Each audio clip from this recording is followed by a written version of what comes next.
Larry Anglisano reporting for Avionics News, publication of the Aircraft Electronics Association. It's a good resource for avionics and maintenance shops.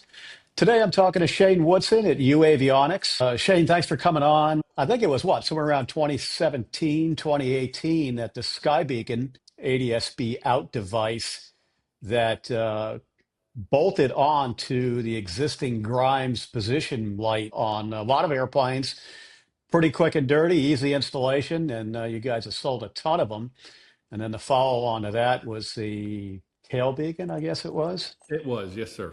Yeah, repositioned it to the tail marker position light. Then a couple of years after that was the AV30, which is a full 3-inch electronic round dial style electronic flight display, and then the smaller AV20. You know, I talked to an airport neighbor not too long ago with a VFR airplane. I think it was a pretty scarce tail dragger that was VFR. You wanted to make it basic IFR.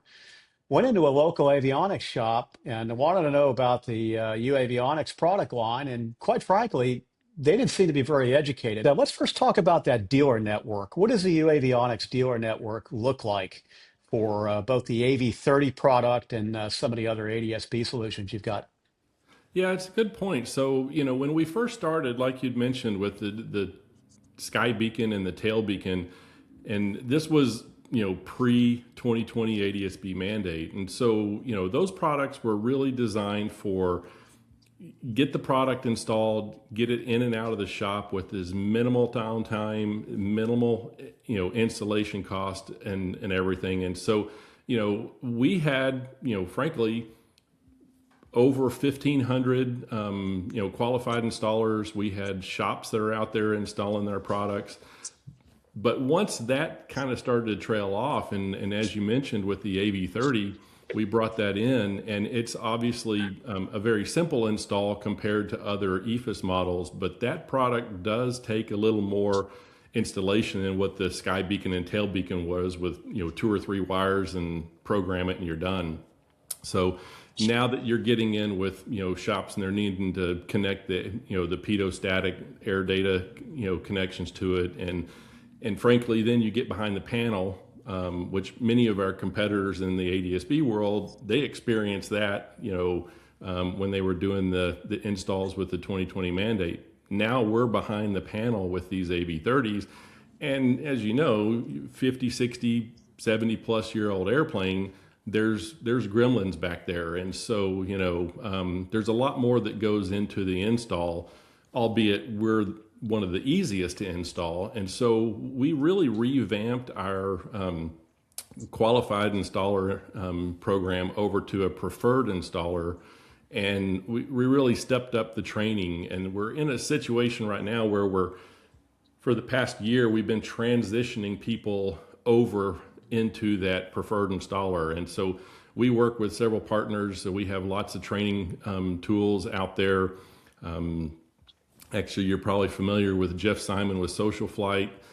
He does our training program, and you get wings credit for all the training. So, you know, that is, you know, available for, you know, preferred installers to sign up for and shops. And it's, you know, it's a continuing effort to get the shops, you know, up and running with the training to make them more comfortable in installing it. And so, you know, that's kind of where we're at right now. We're going obviously up against in that digital EFIS, you know, environment. We're going up against a big network of installers that are typically used to installing other product lines out there. You know, Sure.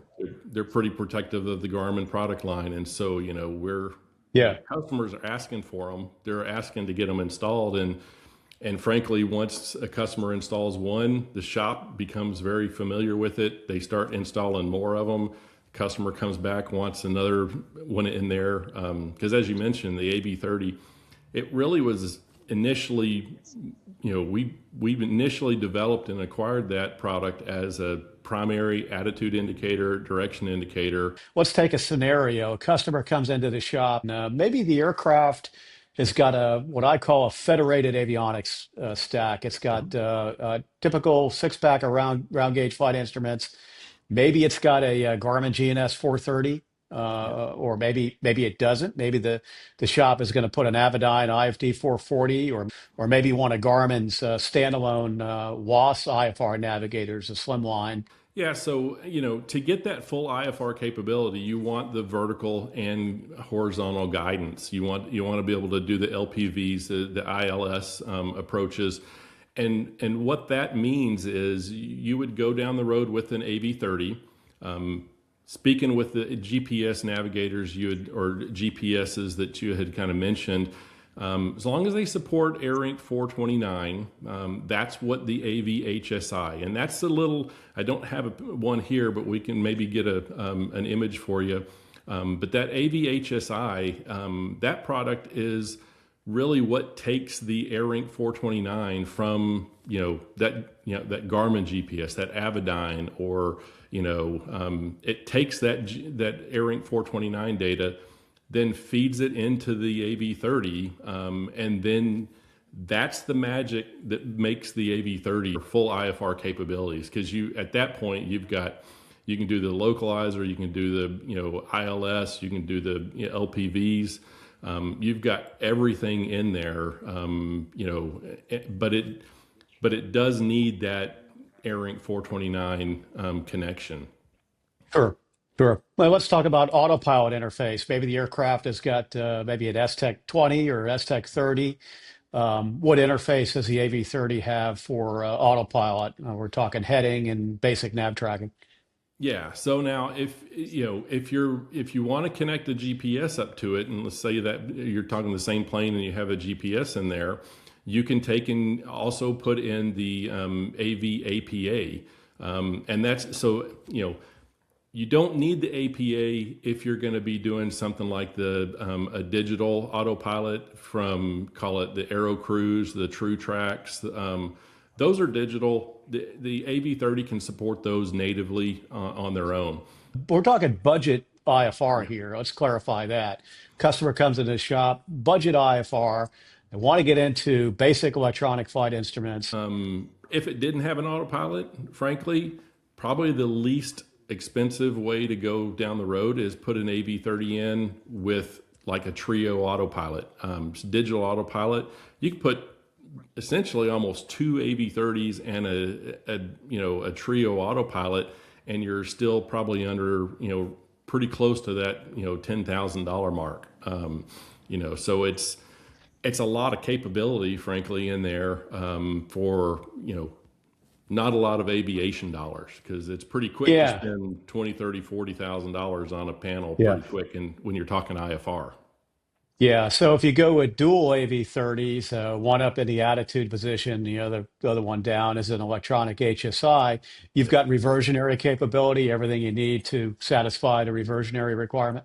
You do. And the other thing that's nice is if you're having that situation and you have that HSI in there, that AV HSI hub, it actually has a secondary function. So not only is it bringing the IFR full capability into those AV30s, but now it also is, think of it as a syncing hub. So if you're bringing, data, even as far as something like an OAT probe, if you're bringing an OAT probe into one of those units, it now syncs to the other unit. So if you change, if you change your altimeter setting on one, it changes on the other. So it slaves those together and syncs the data.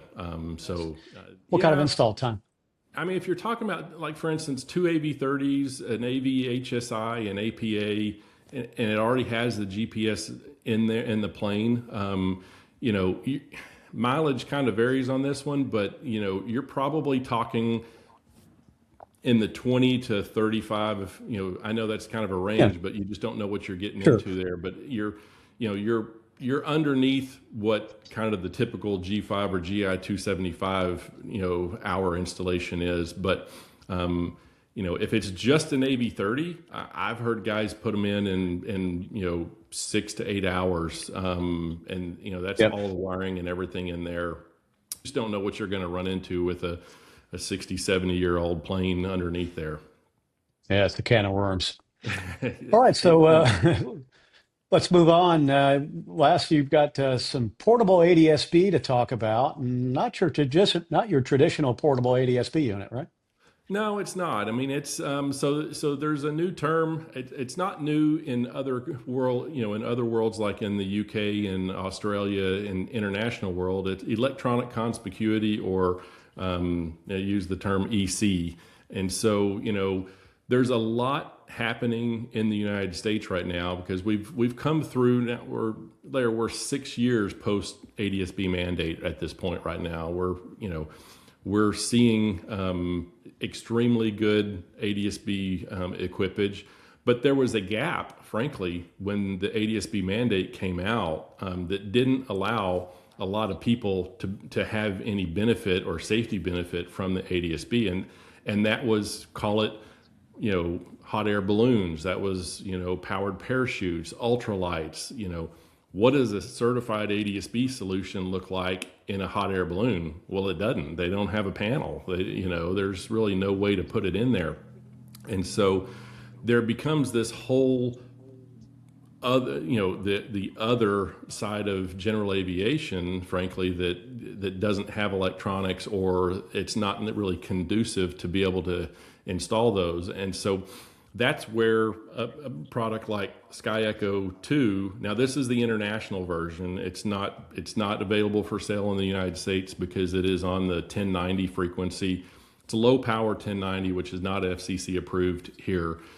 We sell gobs of them over in the UK and Australia and various different countries, but there's an uptick in a lot of demand and asking for this, and frankly in Canada and in the United States, because it really brings the benefit of ADS-B safety to the rest of general aviation. And it's not only just a benefit for them, but it's a benefit. I mean, I fly 172, and it's a benefit for anybody flying,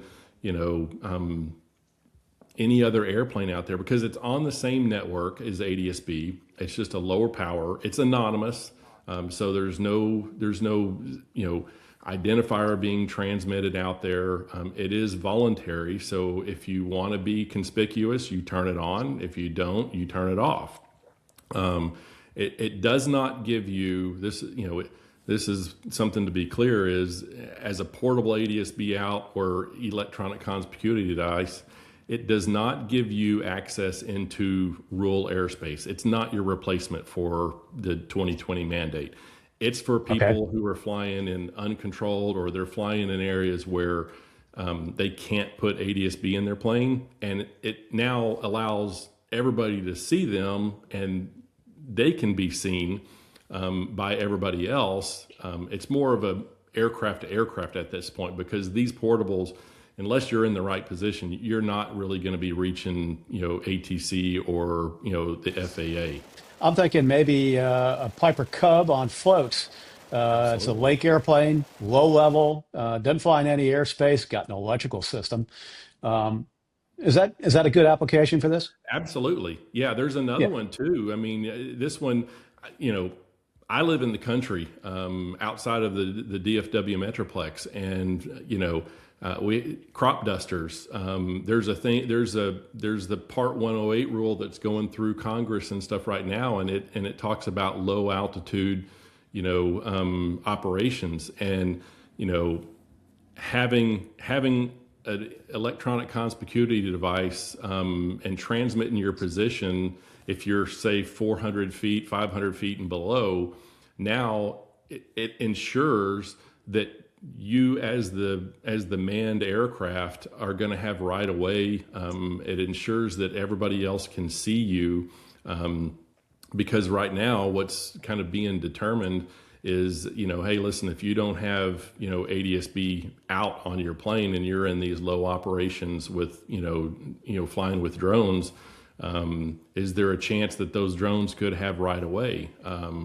Well, potentially, but it's not been defined right now. But this is a portable device that frankly, it costs not much more than a full tank or two of fuel in your airplane nowadays. Yeah. It is extremely inexpensive in aviation dollars, and it just buys an additional level of safety, and it's ADS-B in. So there's another, the Rotor Act, which I'm sure many of your Shoption readers are already hearing about, with the potential ADS-B in requirement. If you fly in rural airspace and you have ADS-B out, you're going to potentially have to have ADS-B in. Well, that's a portable device that knocks out electronic conspicuity, and it knocks out ADS-B in. And so, it's built on a very similar technology as far as the ADS-B in as, the Sentry. And this is a product we build for ForeFlight. And so you can probably see they look very similar. Yeah. And there's, over 80,000 Sentries out there in terms of, ADS-B receivers. So, it's probably by a long shot the most popular ADS-B in receiver, that's really ever been existed. It will be under $1,000. You're probably looking in that, $800 to $1,000 range.